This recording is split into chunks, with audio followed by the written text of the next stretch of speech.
క్రీస్తునందు ప్రియమైనటువంటి దేవుని బిడ్డలకి ప్రభునామములో వందనాలు తెలియజేస్తూ ఉన్నాను.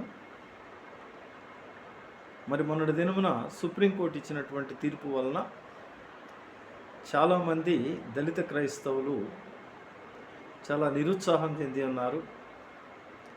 అయితే వారి యొక్క సందేహాలు తీర్చడానికి, వారిని ప్రోత్సహించడానికి మరి నేను కొన్ని విలువైనటువంటి మాటలు మాట్లాడాలని చెప్పి నేను ఆశపడుతూ ఉన్నాను. మరి సుప్రీంకోర్టు సింగిల్ బెంచ్ జడ్జి ఇచ్చినటువంటి తీర్పుకి మరి దానికి అంత విలువ లేదని నేను అనుకుంటున్నాను. ఎందుకంటే ఒక న్యాయవాది మరి మెరిట్స్ అండ్ డిమెరిట్స్ చూసి అవగాహనతోటి తీర్పు ఇవ్వాలి. మరి ఈ తీర్పుని చూసినప్పుడు మరి మేధావులకు సైతం చాలా సందేహాలు కలుగుతూ ఉన్నాయి. ఇది 1950వ సంవత్సరంలో కాంగ్రెస్ గవర్నమెంట్ ప్రజల యొక్క ఫేవర్ పొందటానికి, అదేవిధంగా బ్రిటిష్ వాళ్ళ మీద ఉన్నటువంటి ద్వేషంతో, అదేవిధంగా ఎలక్షన్ని మైండ్లో పెట్టుకొని దళిత క్రైస్తవులకి వ్యతిరేకంగా ఒక ఆర్డినెన్స్ తీసుకురావడం జరిగింది. అది ఇప్పటికీ 70 సంవత్సరాలు అయింది.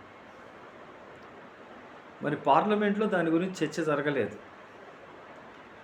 ఓన్లీ ఆర్డినెన్స్ చేశారు అంతే. మరి చర్చ జరగనటువంటి ఆర్డినెన్స్కి విలువ ఉందా అంటే దానికి ఎటువంటి విలువ లేదు.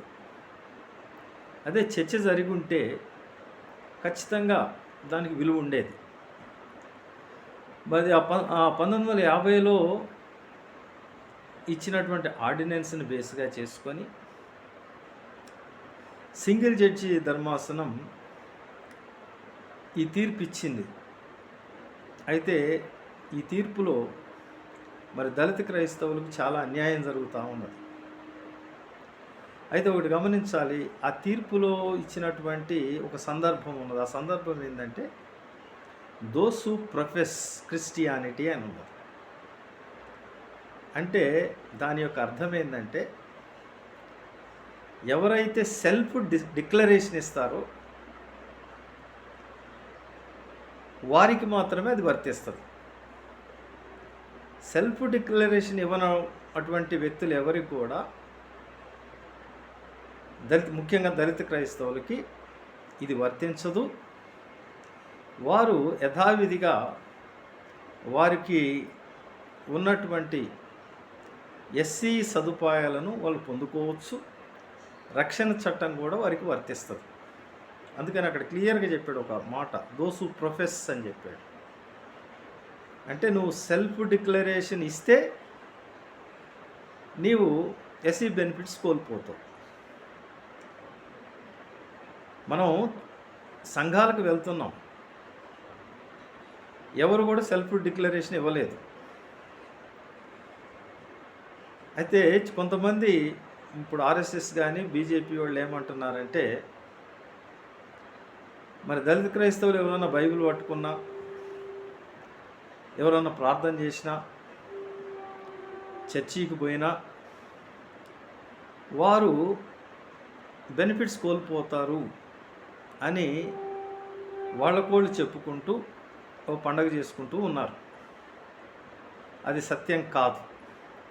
అయితే ఇటీవల ముఖ్యమంత్రులు కానీ, అనేక మంది మంత్రులు కానీ క్రైస్తవ సంఘాలకు వచ్చారు. వాళ్ళు వచ్చి ప్రార్థన చేయించుకున్నారు, ప్రార్థనలో పాలు పంచుకున్నారు, చక్కగా క్రిస్మస్ శుభాకాంక్షలు కూడా చెప్పారు. మరి అంత మాత్రాన వారు క్రైస్తవులు అయిపోతారా?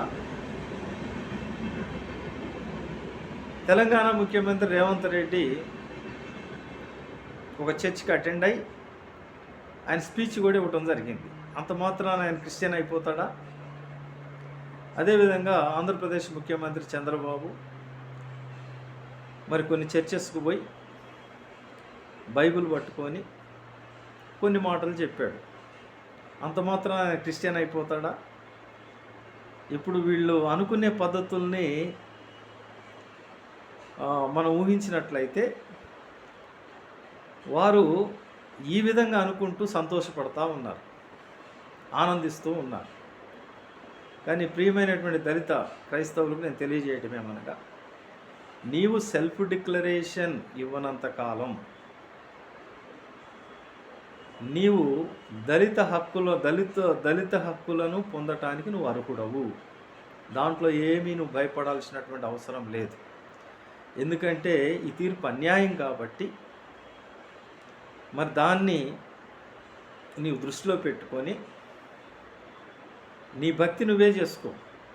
ఎందుకంటే ఆర్టికల్ 25 ప్రకారం రైట్ టు రిలీజియన్ మనకి హక్కు ఉన్నది, మత స్వాతంత్రం మనకున్నది. ఆ మత స్వాతంత్రాన్ని మనం ఫాలో అవుతూ మనం ఇష్టం వచ్చినటువంటి దైవాన్ని మనం మొక్కొచ్చు, ఇష్టం వచ్చిన దైవానికి మనం ప్రార్థన చేయవచ్చు. దయచేసి అందరూ గ్రహించాలి. ఒకటే విషయం, ఎవరు భయపడొద్దండి. సంఘాలకు వెళ్ళే దళిత క్రైస్తవులు ఎవరు భయపడాల్సినటువంటి అవసరం లేదు. ఎందుకంటే నువ్వు సెల్ఫ్ డిక్లరేషన్ ఇవ్వనంత కాలం నీకు ఎలిజిబిలిటీ ఉంటుంది. ఒక ఎస్సీ క్రైస్తవుడుగానే నీకు ఎలిజిబిలిటీ ఉంటుంది. కాబట్టి దాని విషయంలో దయచేసి మీరు ఏం భయపడవద్దు. ఇంకా అది పార్లమెంట్లో చర్చ జరగలేదు. అంత మాత్రమే కాక దాని విషయంలో ఒక కమిషన్ కూడా గవర్నమెంట్ వేయడం జరిగింది, అది ఇంకా రాలేదు.